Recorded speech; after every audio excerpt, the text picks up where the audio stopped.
Welcome to the Supply Chain Tech Podcast with Roamby. Scott Mears here, Global Field Marketing Manager at Roamby and one of the hosts of the Supply Chain Tech Podcast. We thank you for joining us today. In this episode, we speak with Magnus Blinge. Magnus is a research manager at Scania and a professor at Linköping University. He has an extensive background lecturing in universities and leading research projects. Scania is a major Swedish manufacturer focusing on commercial vehicles, specifically heavy lorries, trucks and buses. Today we discuss the research Magnus is conducting on battery advancement and sustainability for Scania. In this episode, we dive into how much we rely on batteries in our supply chain, the challenges we face globally, and how Magnus is working to overcome these challenges in his research. We also get some great insights into what companies can do today to push battery advancements forward and the importance it has on our supply chain and the world. Magnus truly gives us alternative perspectives and educational insight, providing supply chain heroes with the information they need to make more informed decisions. Thank you for coming on today, Magnus. We really appreciate it. Thank you. Nice to be here. It's really exciting to have you on the episode today. So we actually met in Luxembourg, funnily enough. First time I'd been to Luxembourg, a really fun place, an interesting place. And it was at the FNL event, an association we're both a part of, a great association in that stunning venue, the Newminster Abbey. I would happily flash back there again. It was stunning, wasn't it? Yeah, me too. Yeah, it really great. was. Great event. And we were having a conversation when we were having some food in the museum. And I remember that conversation specifically, and even my colleagues spoke with you. And I remember just wanting to explore that further. And at these events, you speak with everyone, and you don't really get enough time all the time to really dig into where you say, right, I want to speak to you for the next hour. Really excited we now have an opportunity to do that. And we're able to focus in on something that really intrigued me when we spoke. So I'm really excited to do that. But before we do get into the meat of the episode, I always like to ask quite an interesting question at the start. I'm just sort of a bit of an icebreaker, and it'd be also quite interesting to set the scene. I would love to know, before we get into really what we're focusing on today, is when you come to your research, how do you approach your research to learn new things and generate new ideas? Because this must be so difficult to do, as to push the boat further and further. What's your methodology? How do you approach that to generate new ideas? Yeah, well, I would say it's about both of bottom up and top down. As I work at Scania and also in the university, I of course follow what Scania is doing and the future of the transport sector as a whole. And as I'm being a logistician, I see that we really need to explore more about the transport system, the different parts of it. It's getting more and more complex. You get the sustainability issues, where the electrification comes in as a big chunk, but it's definitely not the only solution, but it's a big and important part. And then of course the digitalization that perhaps is an enabler for coming towards where we're heading. And seeing from that system perspective, we see that the market is changing. There's more players involved. We need to reach out to other sectors like the energy sector, also the infrastructure building sector, and it's getting more and more complex. So coming from what our capabilities are at Scania and what our capabilities want to be, then you find the gaps perhaps in that. And then so you see the needs and you see what we need. And then, well, of course, it's a parallel process, but you read lots of research papers, try to see where the research is going, what are the hot topics, where is it going, and of course the innovation projects all over the world, in Europe and in other parts. Where's the industry heading? And based on that, you define your research topics, or and sometimes you you're fine with the state of the art to see what you get what you need, but sometimes it really lacks knowledge, and that's when the cooperation kicks in. We cooperate, we join forces with universities and institutes and of course other companies, startups who are, I mean, very fast and very on the edge on innovation, and so we start activities in that, not only research, but activities to gain the knowledge, to gain the capabilities, to stay ahead and be upfront of what's happening. So interesting. So that very much gives you a focus by doing what you said there. It gives you a focus of where to put your knowledge to. And is there any, if we went behind the scenes of Magnus, is there like a method that you have in your head of how you try to generate new ideas? I know you've worked a lot within universities, and I'm sure you've come across so many students that have come up with different ways of the way they've approached projects. Do you have a specific Magnus approach that? Can't say that, but you know what's happening is really, if you do academic research, it's very much focused. You very much narrow down. You try to make a specific issue. And in logistics is, of course, it's not possible to do like in other science where you do laboratory, you test things and you do it again and again in exactly the same situation. But if you do research on logistics, it's, you know, you can't tell the haulers to do exactly the same thing again. So you have to, you know, identify the other research methods.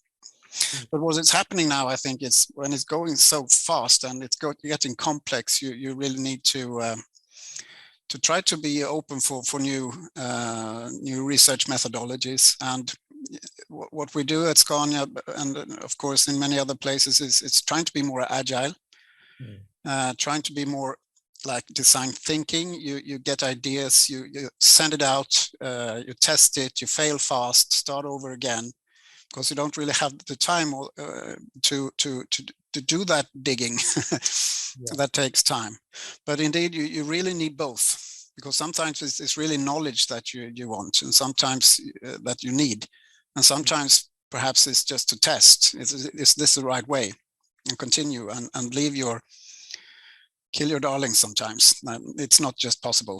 So the agile process and the design thinking is something I was not very familiar with, but I think it's interesting. I think it complements each other, the real academic focus with this a little faster agile process, and that combination can get you faster and you know, try things if it works.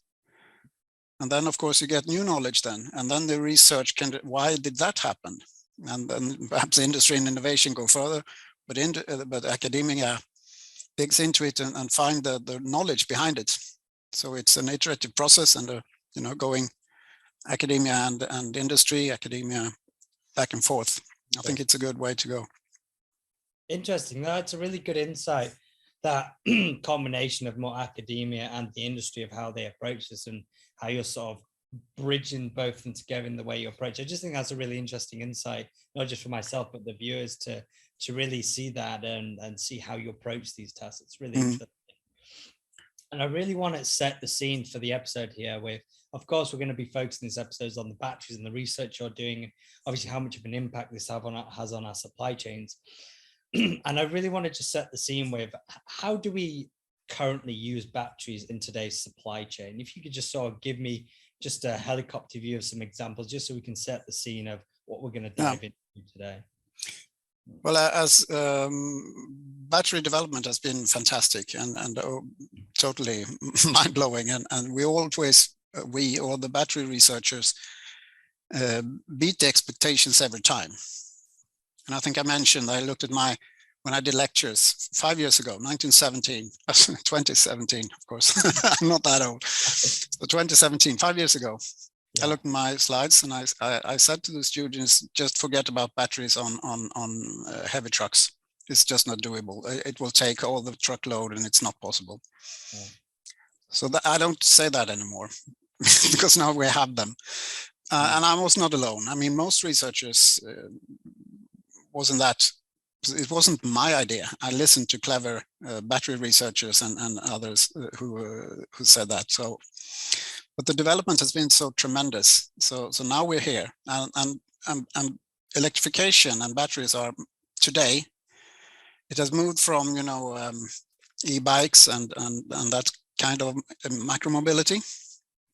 We had that for a while, and now we have a lot of e-vans. So the small pickup transport, that it's already on the market. And a year ago or 2 years ago, the first trucks came for city distribution and quite short range, but for city applications, it was perfect when you can charge it at night and do deliveries with a truck. So that's where we are right now, but we are doing tests, of course, not only we, but all OEMs on heavy trucks to get them to go at least 450 kilometers and then charge again, so it's been an enormous development in this area. But I would say today, to set the scene, it's in city applications and reaching out for regional applications as well. Yeah, and it's really good to set that scene, and it's great to hear that the advancements have moved forward. That's a really funny comment you made, how you were saying in 2017 it's just don't even bother, and now the advancements are sped up so much, and we're more and more relying on it within our supply chains when needing that advancement to match that. It's just really good to see that, and I'm really excited to dig a bit deeper into this now. And so, of course, so you're researching this for Scania and really trying to be ahead of the game so you could understand battery technology for Scania and their supply chain. And what is it you're really trying to achieve with your research, specifically around batteries at the moment? Well, it's of course how to enhance the implementation of electrification in the transport system. So you must see the needs from the customers, of course, and the transport companies, the haulers, and they today, of course, fear this what you call it, range anxiety. They are afraid that they can't use it so much. So of course we need to have a system where you can charge it and deal with that issue, and that can of course be done in different ways in technology, and that's why it's so complex. You can't really see where the winner yet. If it's a lot of charging stations, or there are other applications, of course, like electric road systems. It's like a train, but it's on wheels, basically. So you have the infrastructure there. It's an interesting way for where you have a lot of traffic back and forth between terminals or something, where that could be but of course, and you have the hydrogen and fuel cell technology as well. That could then you get the same range as today, basically. So it's different technologies that might be there, but from what I'm interested in, my research is, of course, how the hauliers will they dare to buy this fleet? Because of course we're happy to sell 100 electric vehicles, but that's not, I mean, we are interested in the thousands. And to get there, we need the infrastructure in place so that the customers, the haulers, dare to do this investment. Because it is more expensive. The batteries are expensive, but the energy use, the efficiency is much better in this system with both batteries and electric roads and that. So understanding the needs and the prerequisites for the haulers and the transport ecosystem is very important. Otherwise you come out with a technically brilliant solution, but that no one needs or wants. So and of course it's getting more and more complex. I would probably to say that many times. I mean, the complicated things we will fix. It's the complex things that will take time. Yeah. And it's getting more and more complex, much more stakeholders and much more traditional business models that will have to change, not only for OEMs, but for the whole system, for the whole transport ecosystem. And trying to navigate in that is complex. Interesting. So it sounds like I would love to know what you feel would then drive the adoption of electric vehicles more in our supply chains. Do you feel that, because you mentioned a few different sources and ideas there, is it that we maybe not every or the whole industry has come up to date with sort of the research that's out there, or do you feel that it's a bit of behavior that change that needs to happen within the industries to just go, you know what, we're going for this particular energy of power, we're going to go down this route? What do you feel is going to drive companies to really start bringing this into their supply chains and adopting it further? As always, the most important is cost. So we have to bring cost down and of course, as it is more energy efficient, the cost of driving the battery electric vehicles today is getting more and more profitable the more you drive, right? Because the cost per kilometer is much lower than for diesel, but the investment cost is much higher, and that drives that you want to use them more and more. So again, it's about then how to charge and how fast can you charge, how fast can you get going again. So cost is one driver. The other is, of course, sustainability, because we really need to do something, and it's getting very acute. Is that the right word? It's getting. I mean, we see the more and more proof that the climate change has started, and it's getting very evident that we have to do something and do something fast. So sustainability, if we take it seriously, we really have to change. So, but still, it's a cost issue and driving on sustainability. I would say that. But then and also on the positive side, it's also the digitalization and the enormous possibilities that give us on planning, on utilize the possibilities of energy efficiency. The computer capacity is enormous, and it goes down in price, and all the sensors go down in price. So we can measure a lot. We can predict a lot with the AI and everything. So, and that I think will help a lot, and it's again a prerequisite for electrification, I think. So just having the vehicle there, it's not enough. You have to make it efficient. You have to understand and help the transport industry to be more efficient and to gain the possibilities that are out there. And for that, we need the digitalization as well. So very much just to sum up what you said there, that some real factors that will drive this is obviously the cost, the efficiencies of the battery from battery life, and also the sustainability factor. I mean, we do see companies hugely going to these events. There's such a focus on sustainability on all the topics. There's such a drive from projects companies are involved with and what they're doing within sustainability, which is a great thing to see. And it's just putting what you even said there, which is interesting, is almost putting a number to our sustainability as well. I had a great conversation the other day with a company that's doing this. They're putting a figure to the CO2 emissions that are being emitted from this transport, which again will be a driving factor to the adoption of and the value, the understanding of the value of the battery technology more within our supply chains. And although sometimes you make it a bit too simple. I have to stress that as well, because there is a lot of emissions constructing vehicles, constructing batteries, constructing fuel cells. So again, it's getting more complex. So we're not there yet, but indeed, electrification and those things have the potential, definitely. But I'm a bit worried as well. We see now the electricity prices is rising. So what happens then for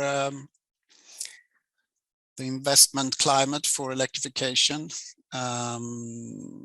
Unless we keep the fossil fuels in the same level.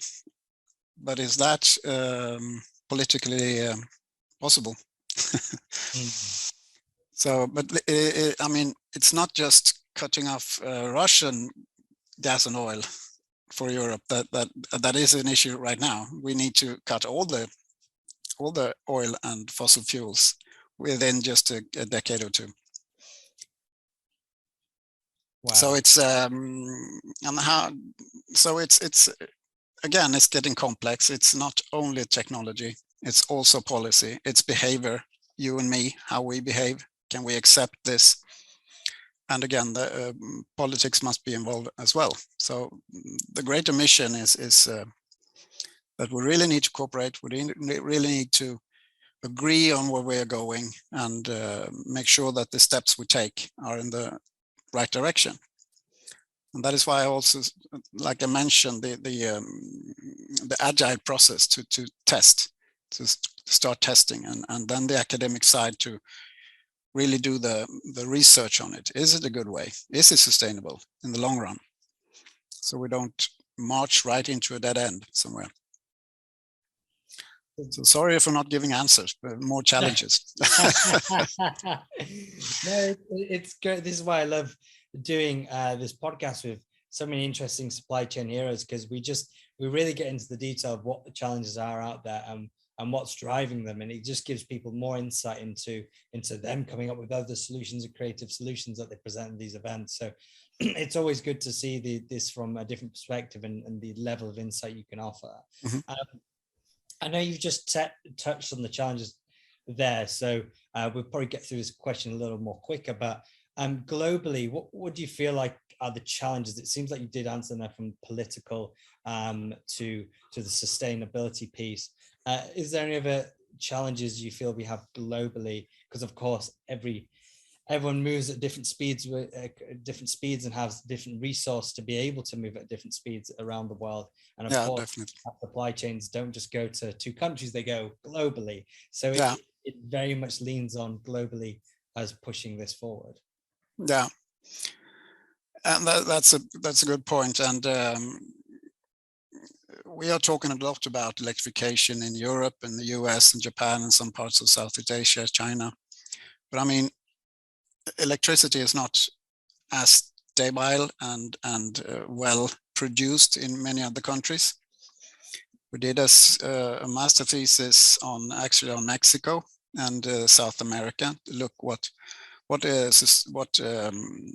carbon footprint would it be with a battery electric car or electrification, or for example biogas or ethanol as a fuel. And again, in many countries, all the electricity is produced from fossil fuels, or basically all, a huge part of it. And then the electric technology is not that good. So I think it would be quite regional, and that's why I started with electrification is one chunk, an important one, but we need to look at other systems as well, like biogas, like alternative fuels. In some parts where you have a lot of sun and a lot of wind, you get a surplus of electricity, then it's perfect to have a hydrogen. So it differs a bit. And I think as a global company, you have to, look at the different regions and the prerequisites there to get sustainable solutions. And then electrification will come, perhaps, but I mean, we're still here today. In globally, I think 60 or 70% of the electricity produced is fossil. Right. So that part to make electricity production fossil free, or that is really things that really must be speed up dramatically.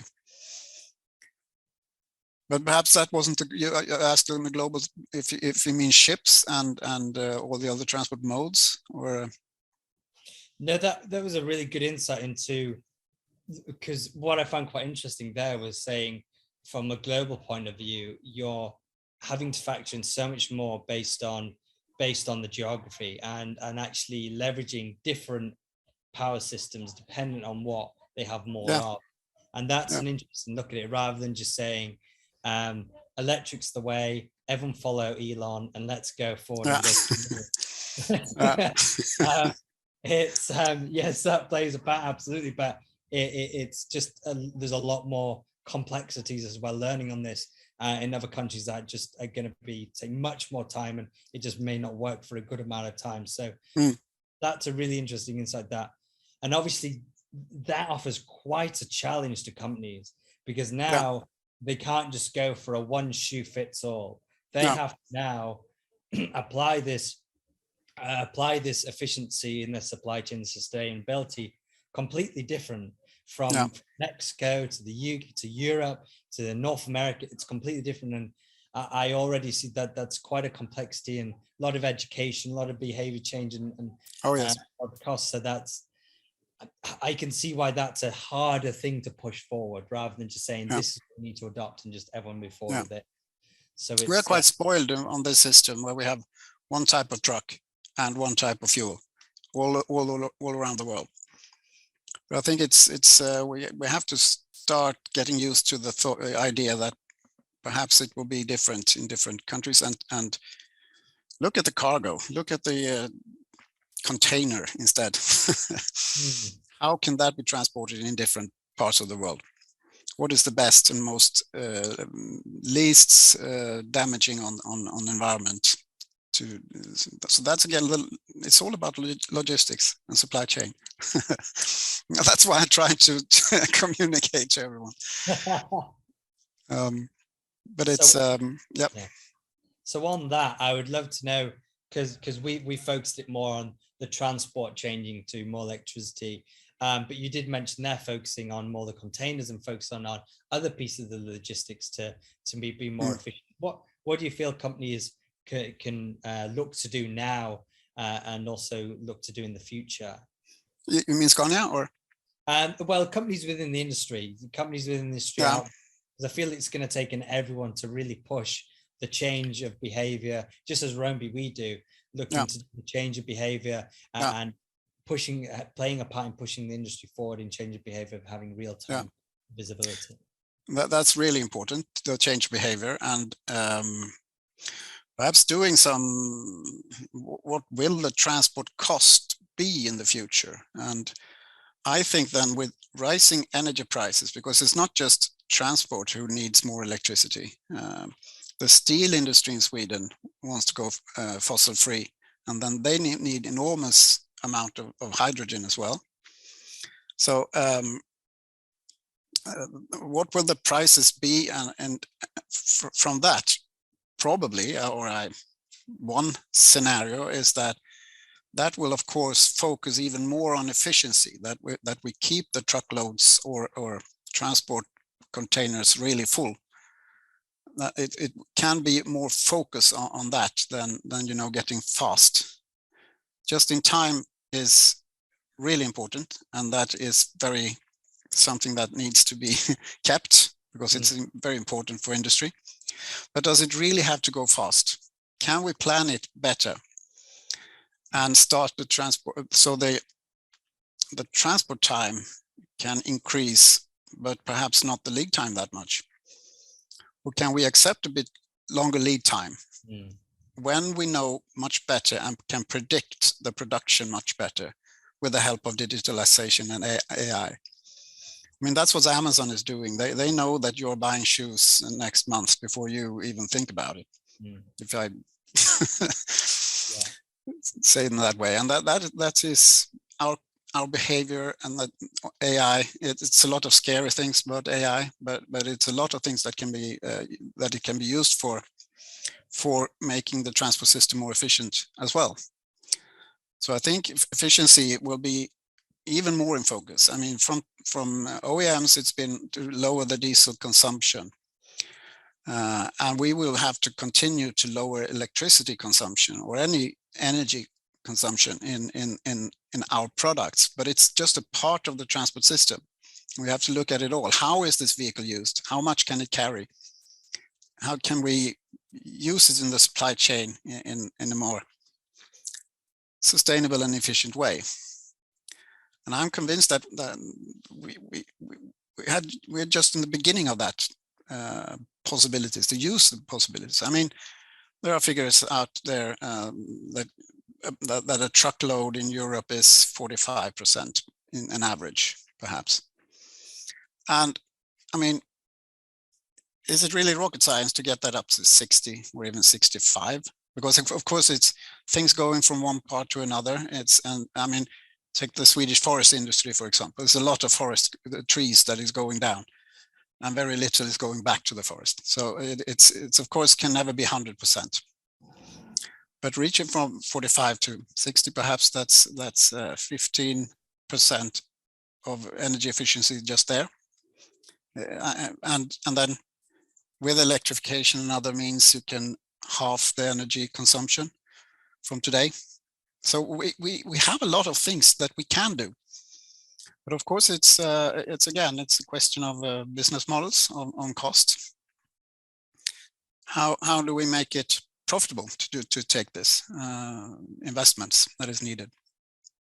And there are, I mean, it sounds scary. I mean, there are studies, academic studies, saying that in Europe we will need 4 to 6 times or something like that more electricity than until 2040 or something like that. Right. And that sounds scary because that needs to be renewable electricity as well, and non-fossil. So it's a huge investment, and also then grid capacity and all that needs to be invested a lot.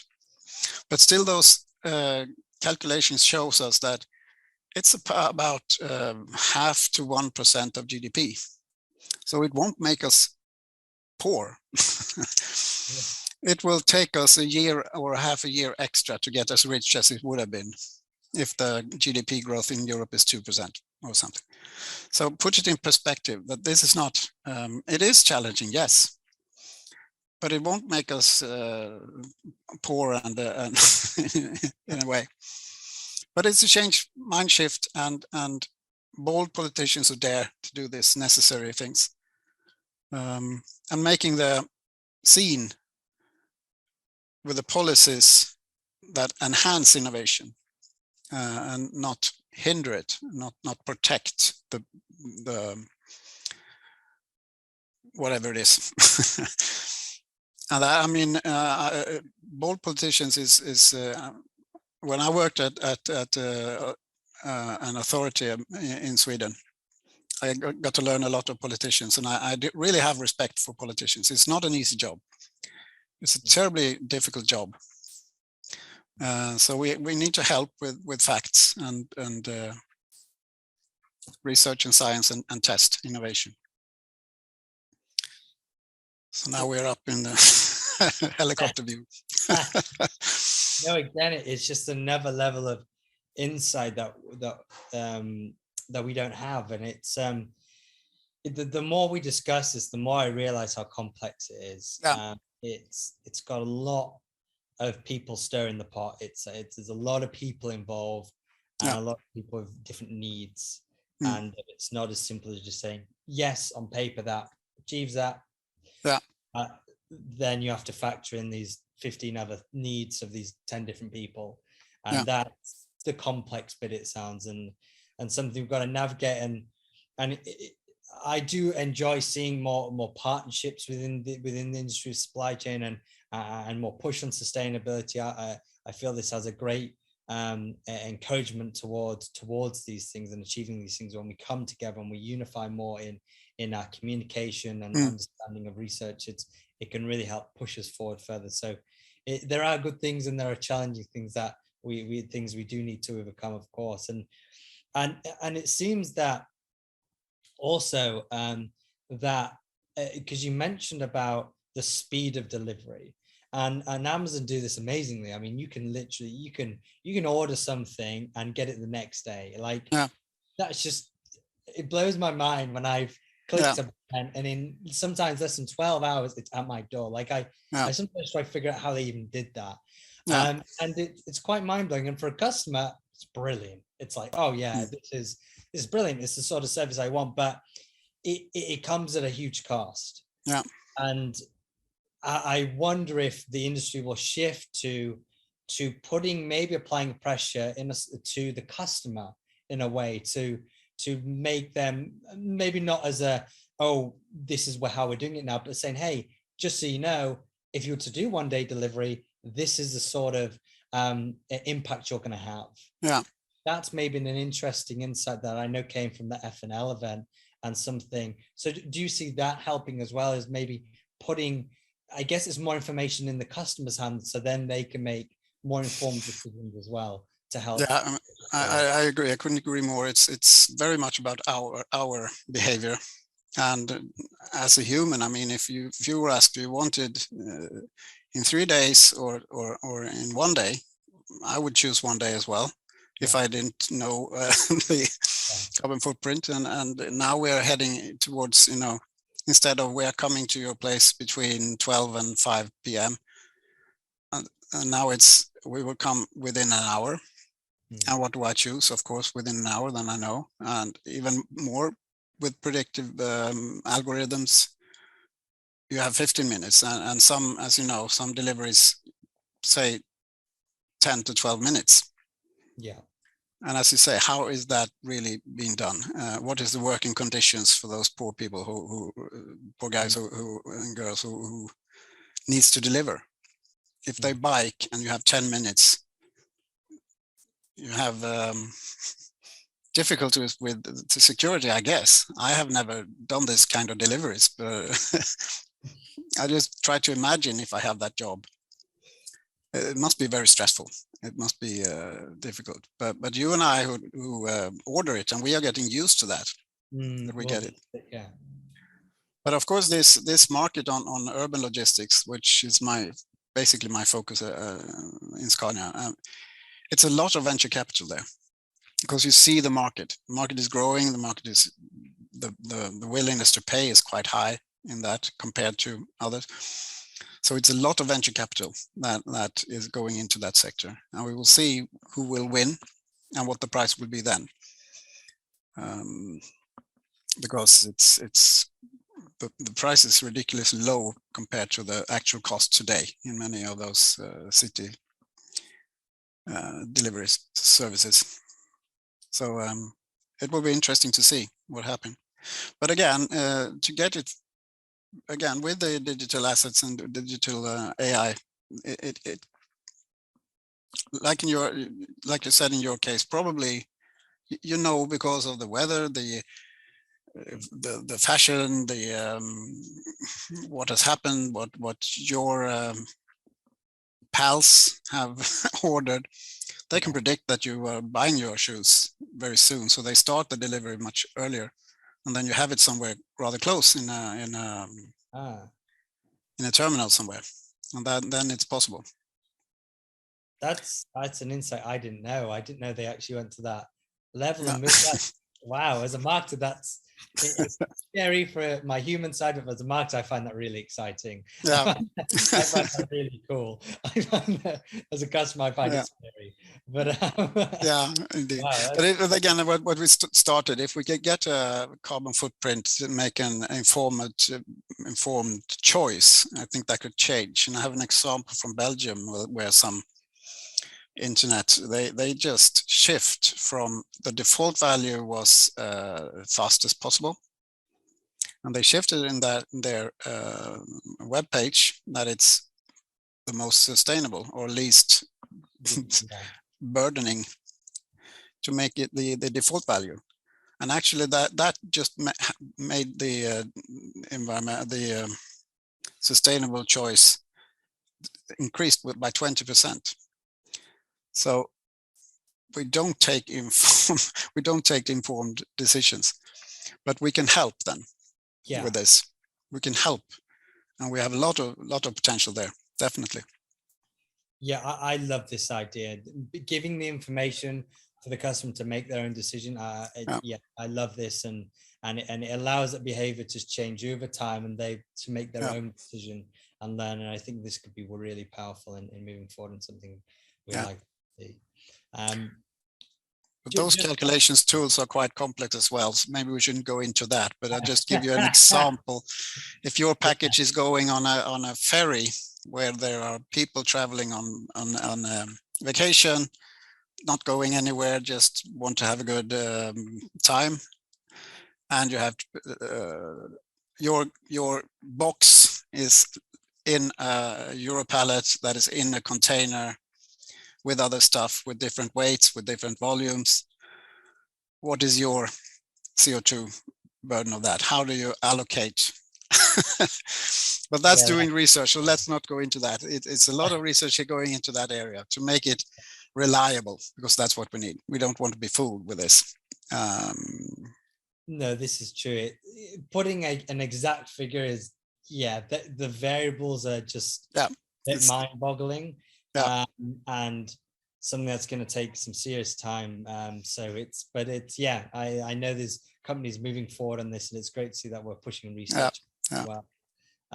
Just one final question I'd love to get is, what would be your, we've talked about a lot, and there's lots of advice and lots of learnings that I've gathered from this, and I know the viewers will have as well. Just one final piece to companies out there, because at the end, I think if we've learned something, if we've learned anything in this podcast, a big thing for me is it is about us coming together and communicating and sharing our knowledge, so then we all can work from the same platform and we can understand each other's challenges and move forward. So what would be your sort of last piece of advice to the companies out there that are on this journey, and to help them move forward? Well, that's a good question, of course, but what's in my head right now is, of course, when you see the racing prices, and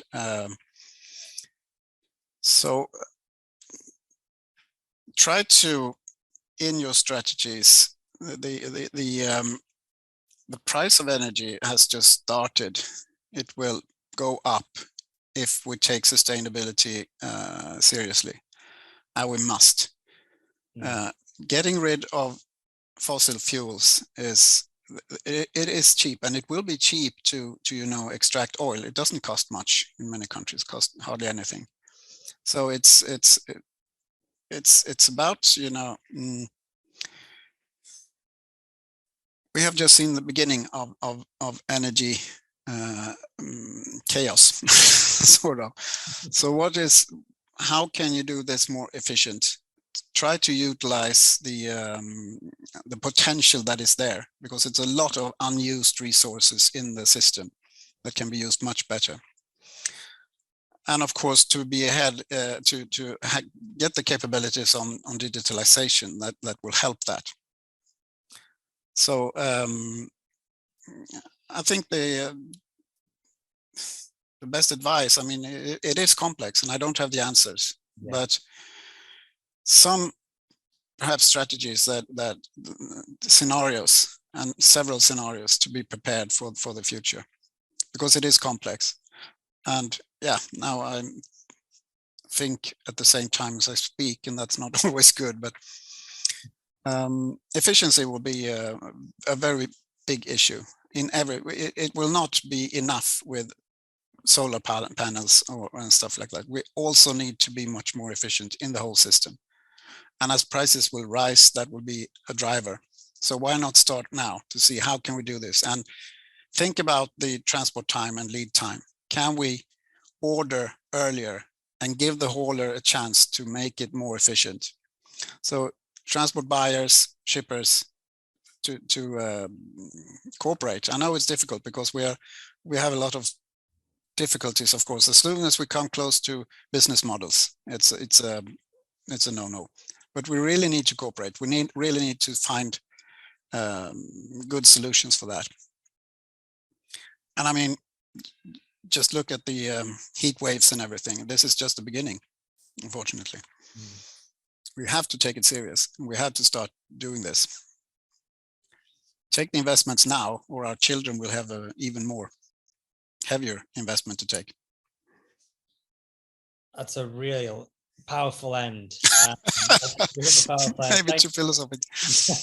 Well, no, it's true, and it's we can't hide away from it. We can't pretend it's not happening, and it's very true. So it's important that we face this realistically, and we're very honest with each other. So it can be scary, and it does scare me, but it's something we need to face front on. So I appreciate a fantastic end to the episode. I really appreciate that candid response. I really appreciate it. Well, Magnus, thank you so much. I really appreciate you coming on. It's been really good to have a really in-depth conversation with you, and really dove into the batteries and sustainability, and it was really good fun. So I appreciate you coming on board. It was a pleasure. Thank you very much. Thank you very much, Magnus. And if you could just give a little wave to the viewers. Sure. See you later. Bye. Okay, bye. Bye.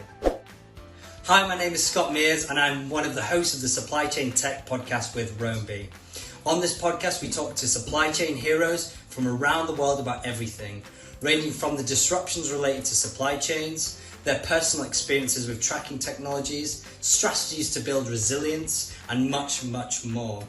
We already have some recommended videos for you to the side of me, and if any of this sounds interesting to you, do subscribe to our YouTube channel and hit the bell icon so you don't miss another Roamby video. I'll see you next time.